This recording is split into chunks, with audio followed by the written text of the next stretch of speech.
we go, this time to Sölden, Austria. This is Where to Ski, and I'm John Morgan, your host. Today we're joined by Theresa Gstrein. Sölden is in the Ötztal Valley, about 45 minutes west of Innsbruck in the Tyrol region of Austria. Easily accessible from Innsbruck, Zurich, and Munich. It's grown from a sleepy town to one of Austria's powerhouse ski towns. Wasn't always like that though. Started as a mountain town based on agriculture, mostly wool, cheese, and butter, and evolved to a mountaineers town, and then to a sleepy ski town in the 1980s, where Austrians and those in the know came here to get some of the skiing on Austria's highest peaks. From there, it just grew, thanks in part to being a location for a James Bond movie. Sölden is also the main ski center in a valley with lots of skiing, which includes Rotkoglijock, Obergurgl, which we covered in another episode, and Wand. Sölden itself covers 3 mountains and 2 glaciers. Skiing starts in October on the glaciers, moves to the whole mountain in December on both man-made and natural snow, and they usually stay open until like May. Some of Austria's most modern lifts serve over 140 kilometers of runs with a vertical of over 2,000 meters. Then there's the off-piste skiing. Personally, I had one of those days to remember at Sölden, skiing deep powder after a 5-day snowstorm. It isn't known for deep snow, but it does keep it, making it one of the most reliable ski resorts in Austria. Sölden can also be one of the liveliest in the Alps, with some serious partying in town and on the hill. Our guest today is Theresa Gstrein. She grew up in Wand, just up the road from Sölden, and she just loves this place. She's seen it grow from that sleepy town to one of Austria's major resorts, and she knows the skiing in the Ötztal Valley like the back of her hand. She spent time away for her studies and returned to Ötztal Valley to work. Now she enjoys spending a lot of time away from the groomed runs, free riding, and touring the amazing terrain. So after this quick break, we'll talk to Theresa and find out about the real Sölden. Gear up for untracked lines and deep days. Backcountry has your go-to ski and touring setup ready. From avalanche packs to fast skins, their gearhead experts tested all in the wild. Use code WHERETOSKI, all one word, at checkout for 15% off one full-price item. Some exclusions apply. Let's make every run count. That's Backcountry at backcountry.com. Theresa, welcome to Where to Ski. I'm excited to talk to you about Sölden and the Ötztal Valley today. Maybe you can tell our listeners a little bit about some of your own ski history and how you ended up in Sölden. I'm born in Austria. I'm born in Tyrol, and I was raised in a small village near Sölden, and started skiing very early. I mean, it's like our backyard. It's you start walking, and afterwards you start skiing. First of all, at my hometown. Afterwards, I also also was ski teacher for the little guys there. And after my studies in Innsbruck, I ended up in Sölden at the cable car company, and that's where I started to love Sölden for what it is, for a really broad offer of slopes, of off-piste, of mountains. The diversity is what impresses me the most, as I come from a village where only 4 lifts are going up and 15 piste kilometers. So it's very, very small, and you come to Sölden and it's the broad pistes and also the glacier areas. So the amount of possibilities you have is what, why I stayed in Sölden now for almost 7 years now. Yeah, the glacier is what makes it really different, because you can open up early, and the glacier skiing can be really, really nice. You get just beautiful fall days up there. It's spectacular. Yeah, as we start already by the end of September, beginning of October, depending on the snow conditions, you can start very early into the skiing area, into the skiing season at our glaciers, Tiefenbach and Rettenbach Glacier. Rettenbach Glacier is more for the pros or advanced skiers, as there is also the World Cup slope opening the FIS Ski World Cup by the end of October. And you have the Tiefenbach Glacier, which is pretty nice because it's sunny the whole day. It's with its broad pieces, you get space, you can enjoy wide and easy runs down. So you can choose what you want. If it's a quite adventurous day or a relaxed day with some, drinks at the bar afterwards. So I love it there. Yeah.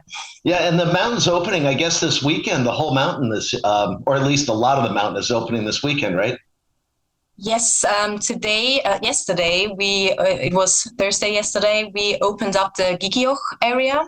So now you don't have to drive up to the glacier on your own or by bus. So now you can take the Gaislachkogl gondola and come to the glacier quite comfortable.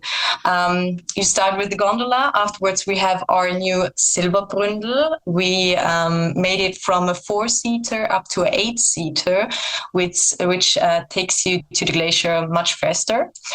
Also the Einsteiger lift, the small part where everyone had to wait until he gets to the glacier.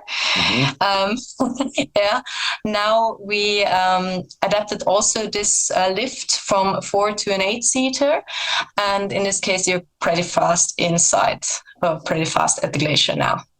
That's a lot of new equipment that's gone up, isn't it? Yeah, and this weekend is the first you can try both new lifts in Sölden.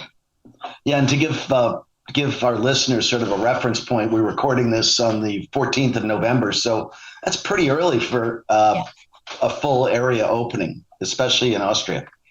Now, going into the valley, getting up there it's pretty cool. You get to Ötztal, and then you drive up this valley. It's pretty chill valley. You just drive. It's nice. It's great driving. Unless you get caught speeding like I did years ago. A couple of times. You're not the only one. But you go through a couple small towns, and then you just get into this really charming village of Sölden. And it's gotten, it used to be a sleepy little town. Now it's got to be quite a vibrant village. There's a lot of hotels, a lot of pensions. There's a lot of restaurants and bars. So it's really quite grown in the last few years, but it's just stunningly beautiful there. Yeah, of course. I mean, as they started building the first lifts about 75 years ago, it was a small village with farmers and cows and things like that. And now, as you mentioned, we have this whole energy now. We have lots of hotels, restaurants. In the evening, people are stumbling through the town, walking through the town, enjoying good restaurants, enjoying some bars, and also the locals enjoy going out in the evening when the winter season started, because in between it could be quite charming again if just few people are here and it's calm again. But as soon as the ski area opens, you got all these guests back in town, and the whole atmosphere is, how do you say, it's vibrant. It's really nice in the evening, getting together also with people all over the world. So Sölden isn't that small village it was years ago, but it's now some kind of city, a small city in the middle of the Alps. Yeah, it's turned into a real powerhouse. Sölden didn't turn up on people's radar like some of the other large ski areas in Austria until a few years ago. Now you've got Sölden, you've got the two gurgles up above. There's a lot of skiing up there, and it's getting a lot of skiers going to it. Let's talk a little bit about the skiing.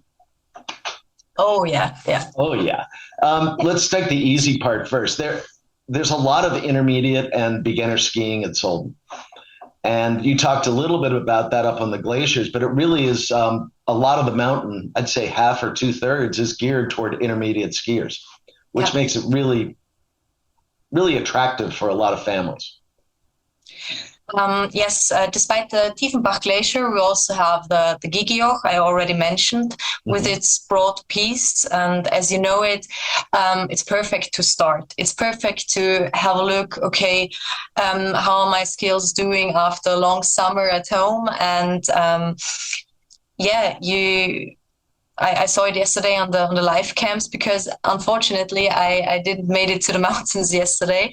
But lots of people already got up, already tested the new lifts, and already had their first drinks at the terraces. And it's perfect to start into winter. It's perfect to get your first turns back on ski. So what would be a good day, a good route for someone who's, let's say, an intermediate to take during the day? As I said, starting at the Gigioch, you go up by the gondola in the morning. We start at 8 o'clock, so there's enough time to use the whole day or to seize the day. You go up maybe with a little breakfast at one of our restaurants in the ski area. That's also possible.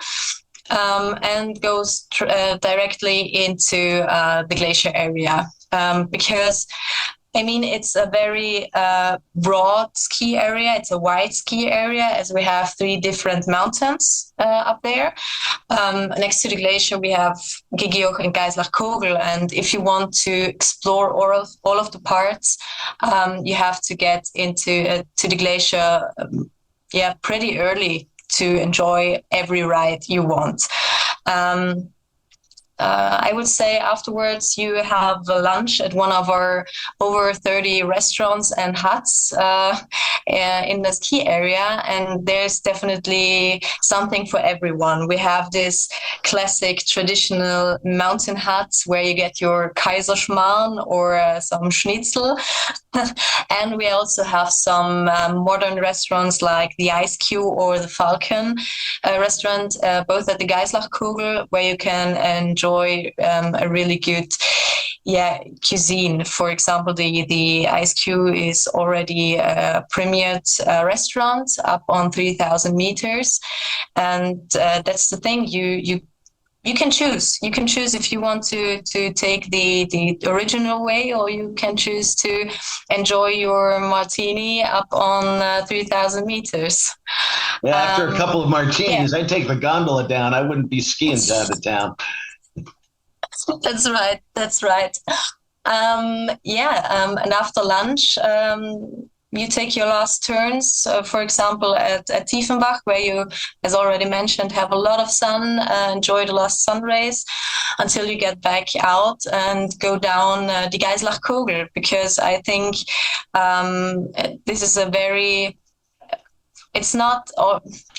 it's for the intermediate drivers or skiers, but it's also you can enjoy different runs. You can go through the forest, you can go on steep slopes, you can go outside and have a last look to the mountains like Wildspitz or Similaun, which are two of the highest mountains around the valley. And I think the panoramic view to end the day is my highlight before you get back to town.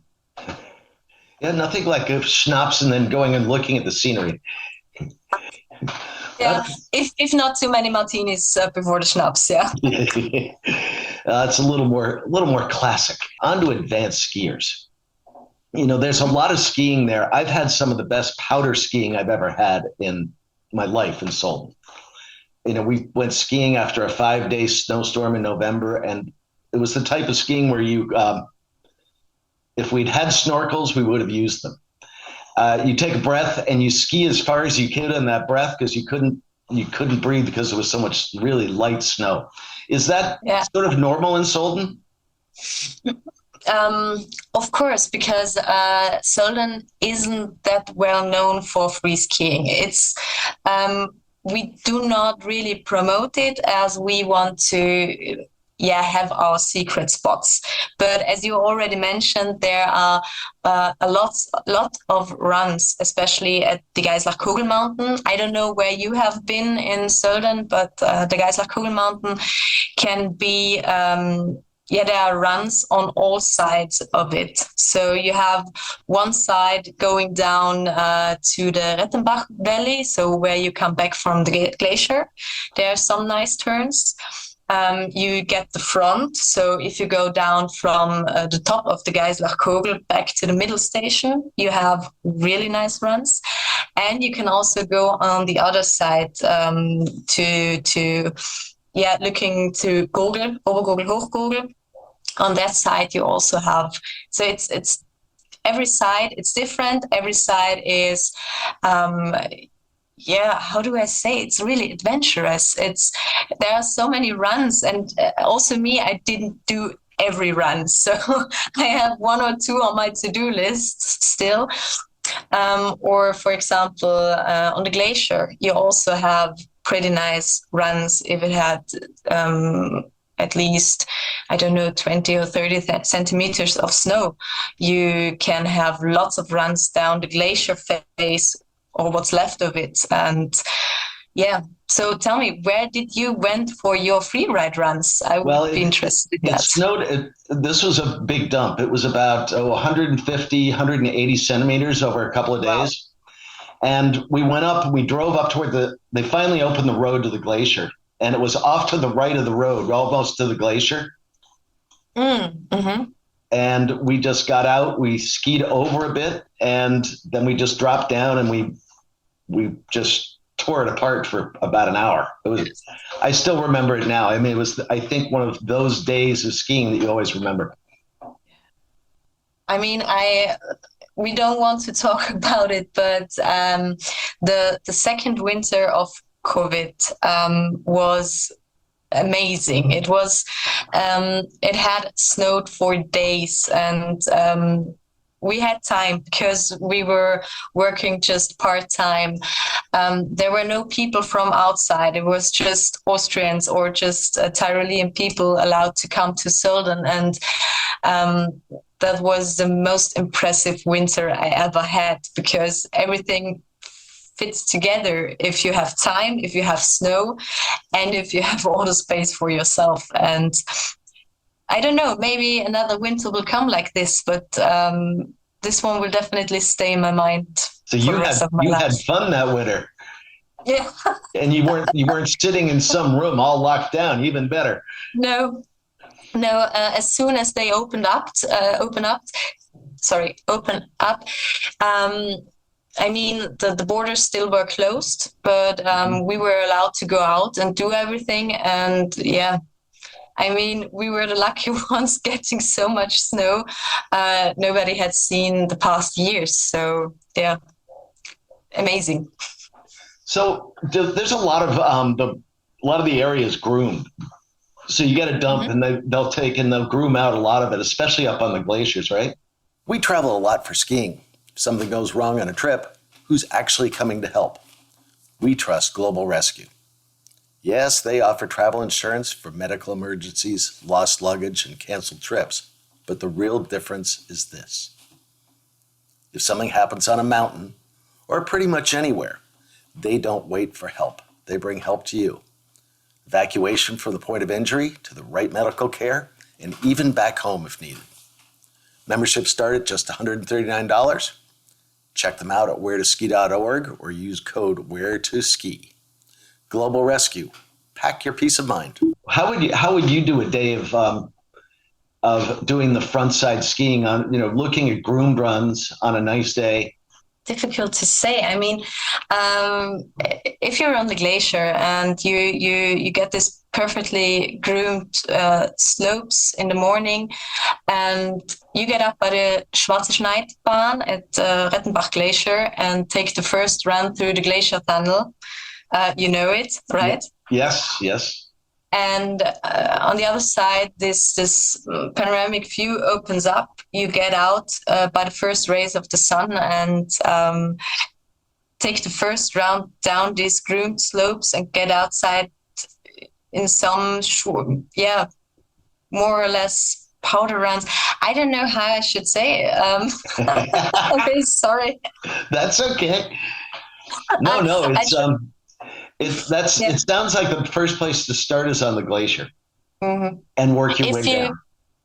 if the glacier road is still open, I would definitely start at the glacier to get Now, one this. place I've never skied over there was above Hochsölden. Is what's that like up there? Yeah. Hoog I mean, is perfect if you enjoy ski in and ski out. If you are a person that says, okay, I'm going to Sölden, I want to leave the car at home and I want to get up early, get out of the hotel directly on the slopes and can go from the slopes directly back to my room.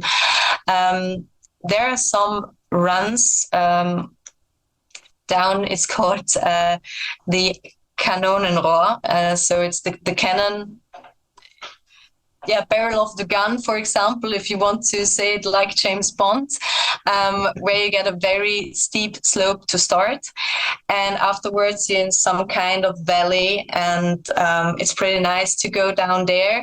You have on the left side all the hotels of Hochsölden and enjoy some runs on your own, because most of the people are already at Gogoljock or are at the glacier because they want to enjoy those broad pistes and also the views.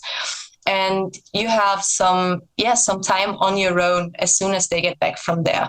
So I really enjoy this slope, and I also enjoy on the other side of Hochsölden, you get some pretty nice freeride runs if the snow is really good. So that's one of our That secret looks pretty good spots. up there. I thought that might be sort of a spot to hit, especially in the morning, and just be able to ski it with no one around.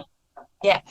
I mean, as I said, if you're sleeping in one of the hotels, or I think there are one or two apartment houses up there, you can go on the slopes as soon as you want, if they're ready with preparation. I mean, but you don't want to have to ski in the wait. dark.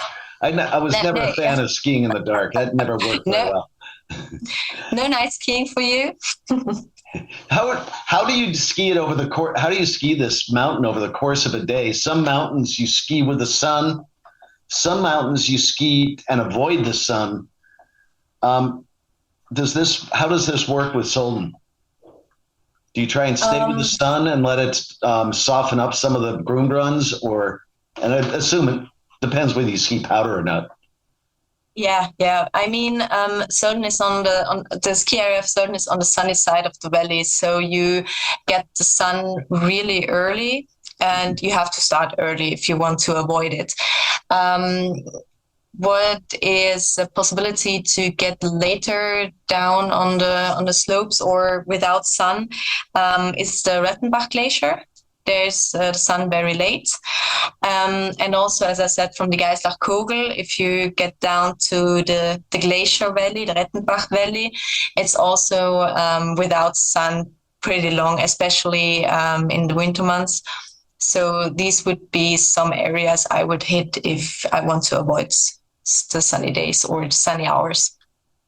Now, going back to some of the off-piste, the free riding, does it help to have a guide if if you're going there as a visitor? I would assume it helps to have a guide take you and show you where the good stuff is and to keep you out of trouble. Of course, yeah.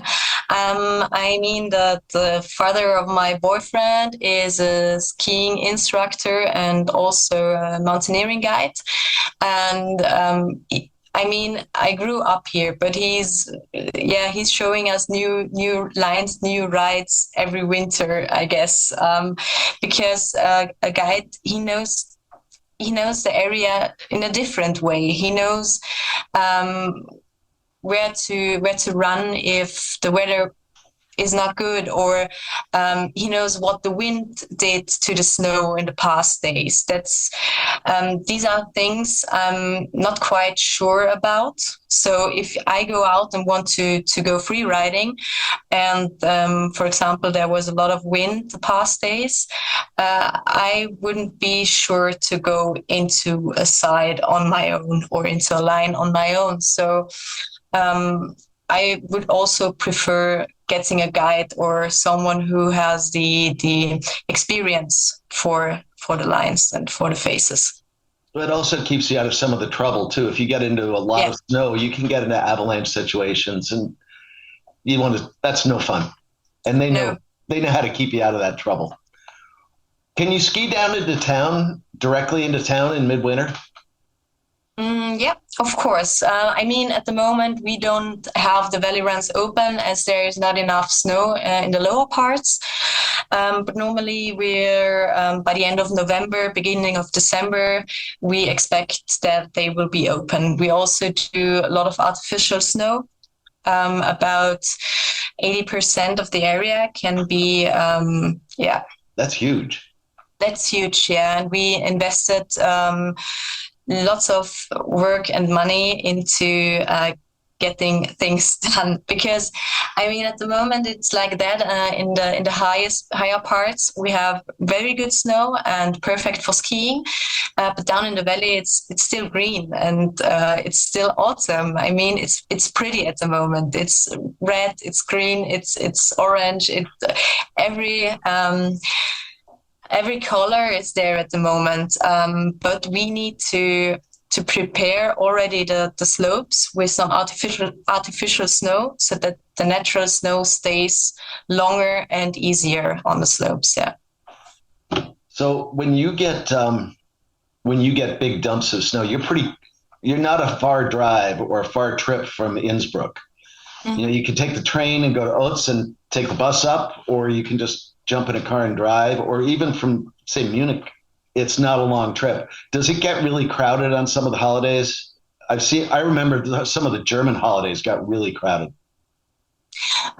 German holidays and Saturdays are a perfect example because people are going back home, people are arriving. Saturday is the typical switchover day.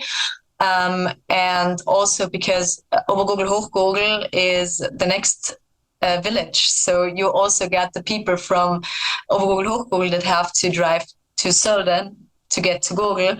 And sometimes it's really crowded, but the tourism office and also the Bergbahn cable car company, we are working on alternatives. So the local bus is going every half an hour, for example, or there's another bus who doesn't stop at every village,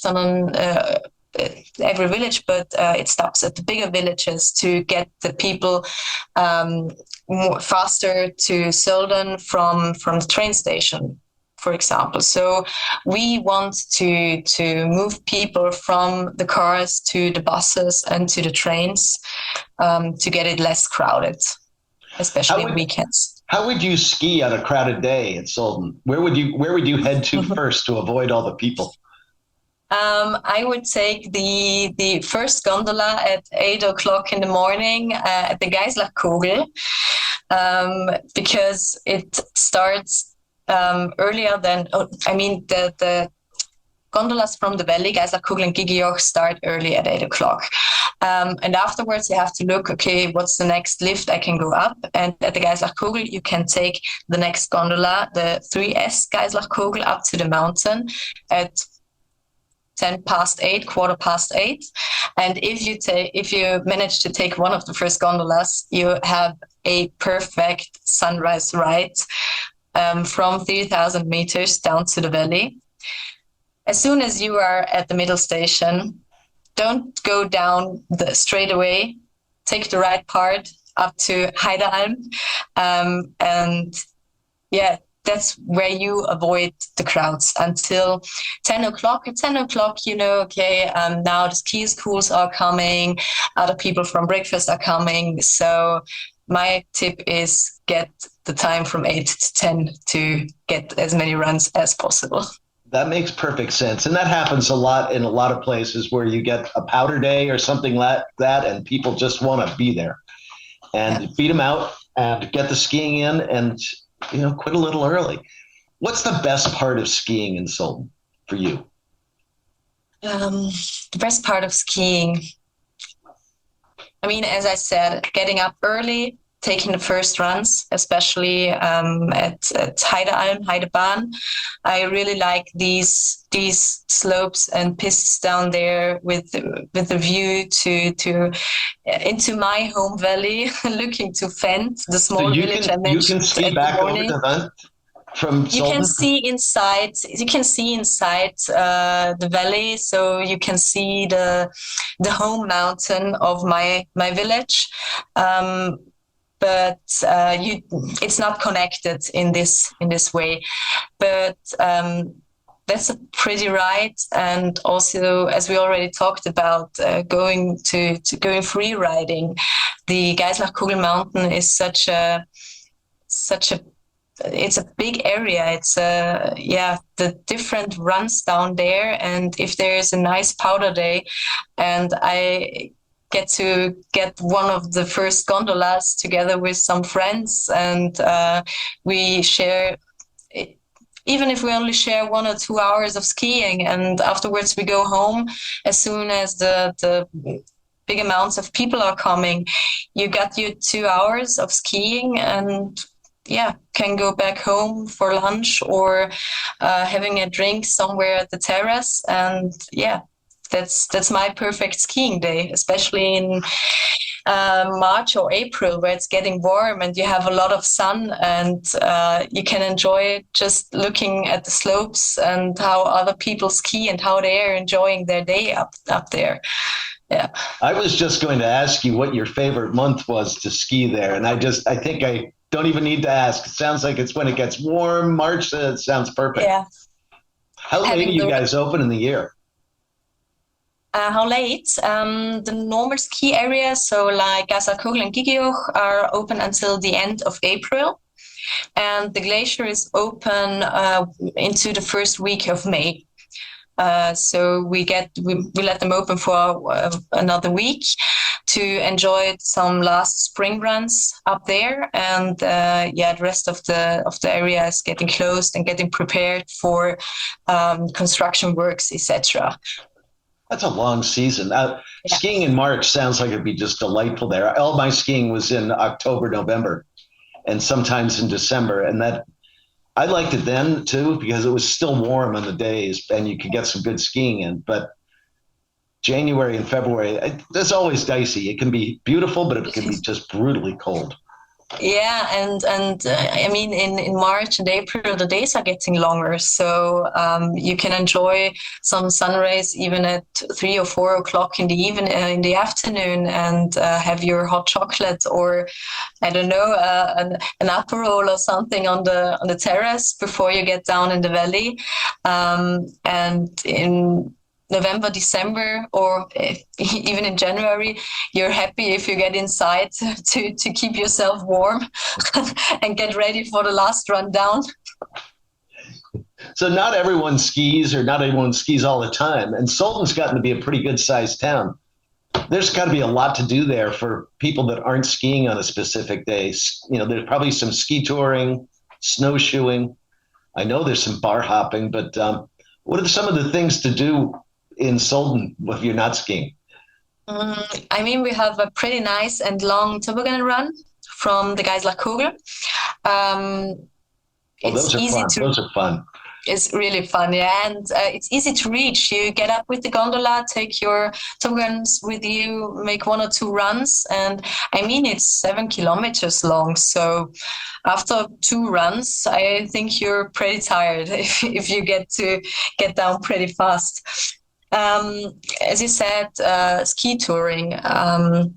I started with it a few years ago, and you get to know parts of the area where which you can't reach by gondola. Snowshoe hiking on the other side of the valley, the silent side, as we call it, where there are no cable cars, no lifts, and you can walk through the forest in silence and have a look at the ski area from the other side. It's also really nice. We got a lot of options for wellness. So if people are, already done with skiing and say, no, I need a break. We have quite a lot of hotels with a really nice wellness area. We have the Freizeitarena where you can have a dip in the pool. There's also the Aquadome, just 15, 20 minutes away from Sölden, where you have a big sauna and wellness area. Yeah, that's things you can do in winter also next to skiing there. Yeah, back when I was there a long time ago, there wasn't a lot to do after you got through skiing, and some of the ski teams would go out and race rental cars through the fields. Oh, did they? So you could do that too. You could. Did they have car testing there or car schools, things like that? Oh, so Yeah, we have. BMW has their own trainings, the driving experience up at the glacier, and it's throughout the whole winter. They start in November and it's going until the middle of March in this period, where you can book your driving experience via BMW, go up to the glacier and drift along every road you get to know up there. Have you ever done that? Have you ever had a chance to do that? Unfortunately not, but I'm working on it. It sounds like fun. Fair amount of opera there. Let's maybe go to the opera side. You know, Sölden's got a pretty good reputation now for having some serious opera. I think top of the list that I know of is Panorama. Is that just crazed?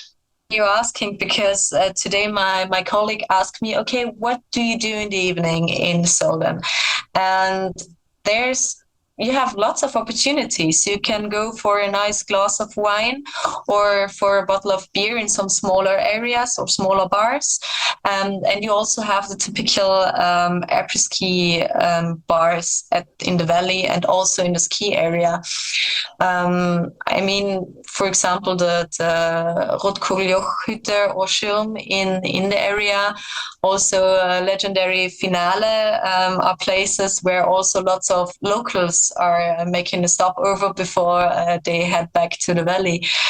But I think one of the parties with the most fun is the Sölden party, which takes place every week at Gaislachkogl. There's a DJ, a resident DJ, every Friday getting on the turntables and making some fun from 1 in the afternoon until I think 4 o'clock. And afterwards, everyone takes the gondola back down to the valley, had a nice time, and it's ready for dinner or whatever. Or whatever. I heard that there was some pretty serious opera in Sölden these days. I've also found that people get to ski, that grew up in ski areas or in the mountains, have a love for the mountains and for the skiing, and when they talk to other people who come up there, they share their experience, they share their love for the area they're in. How do you communicate that passion for where you grew up and for where you're now working to others when you see them? I think it's I'm always talking about this panoramic views, but sometimes locals and also others forget to stop from time to time, just being within these slopes or within nature, having a look. And I love being in the mountains for its calmness, for its silence. I mean, a skiing area isn't silent. I mean, there's lots of things going on, but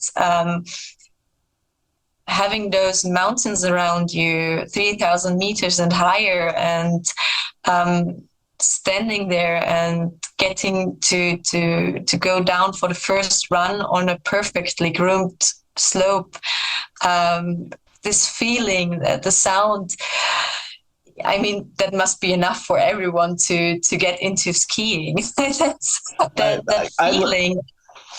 I live for those early mornings where you're the only one on a lift and you're going up and you're looking at the mountains. I totally get where you're coming from. That is spectacular when it's like that.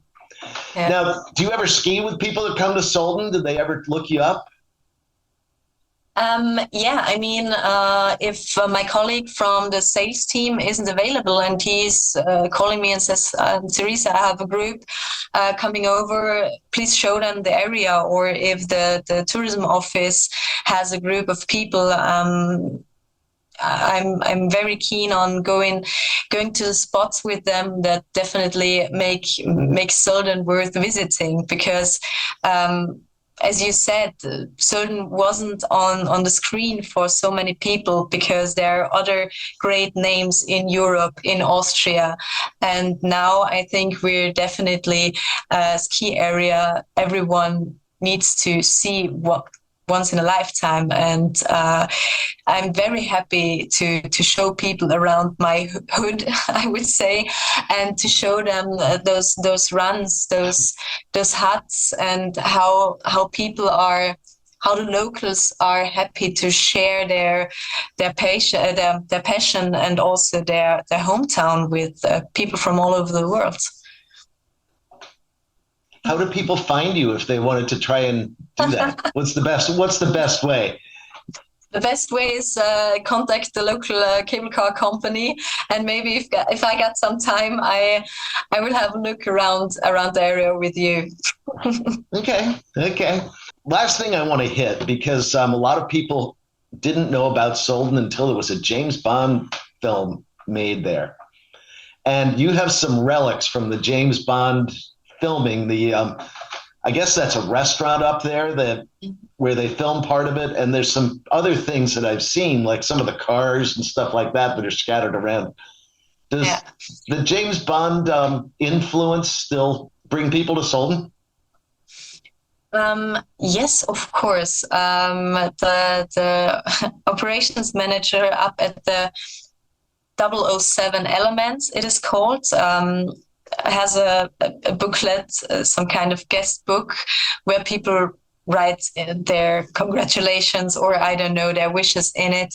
And I'm always impressed how many people from different countries were here and are still coming here to enjoy the combination we offer up there. As you already said, James Bond was the starting point of getting to know Sölden on a different kind or on a different way. Back in the day, I haven't been working at the cable car company during the filmings or the shootings, but I had some kind of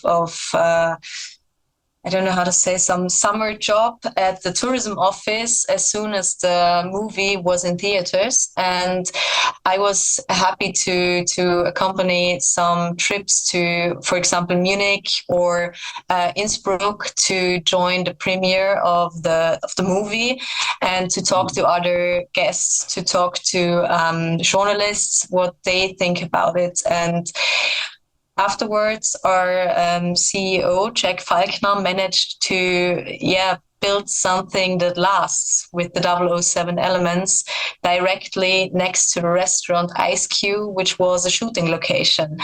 And you get up with the cable car and you have this ice cube of a building, and next to it you have like we say, like a villain's lair. These architectural highlight in the middle of the mountain. If you see it, you have to see it. But afterwards, you go through the halls of this experience world, and it's very immersive. You can. We have clips from the film, but we also have some original props from the movie. We have screens where you can switch through how the movie was filmed, and it's impressive. And I understand people who say, okay, we're coming for a second time or a third time because we didn't have enough time to experience all of it. And I think that's special because not every James Bond location manages to build something that lasts. No, there's only a couple I can think of, and you're one of them. Sölden is one of them. So I want to thank you, Theresa, for taking some time to talk to us about skiing and hanging out in the Sölden. This has been a pretty cool conversation.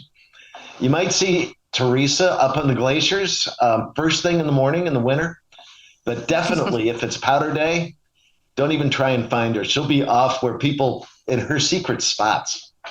If you like our podcasts, please share them and subscribe on our website at wheretoski.org. It's free. Stay connected to us and listen to perspectives on some of the world's best mountains from the legends that live there. Thank you, Theresa. Thank you all for joining. And many thanks to our partners, Backcountry and Global Rescue. And thanks to the Grits for the music.